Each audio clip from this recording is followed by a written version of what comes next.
Anwar Ibrahim rose to power last year with a decades-long reputation as an anti-graft reformer.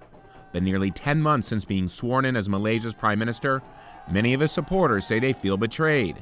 One key controversy stems from prosecutors dropping 47 corruption charges against Anwar's deputy prime minister, Ahmad Zahid Hamidi. Anwar has squandered all his moral capital.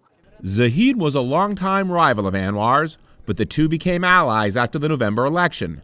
Anwar needed the support of the political coalition Zahid leads in parliament in order to have enough parliamentarians back him for prime minister. Critics accuse Anwar of hatching a deal, but Anwar insists he did not interfere in Zahid's corruption trial. However, analyst Wong Chin Wat says there's no way to ignore Anwar's hand. In Malaysia, the prime minister controls the attorney general chambers, which doubles up as the public prosecution. Therefore, whatever decisions made by the public prosecution is bound to be seen as reflecting the government's, the prime minister's interests. Responding to criticism, the Attorney General's chamber said Zahid has not been acquitted and investigators are looking into new evidence. But even before this controversy, many of Anwar's supporters were disappointed.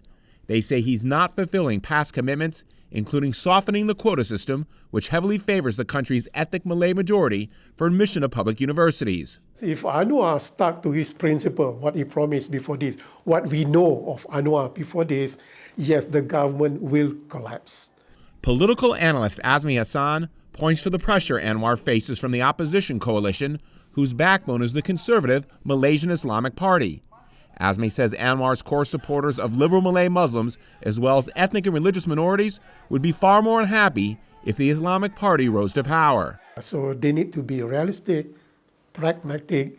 Because of his vulnerable position under the attack of the Malay Muslim nationalists, he has moved to the right, frustrating his core supporters.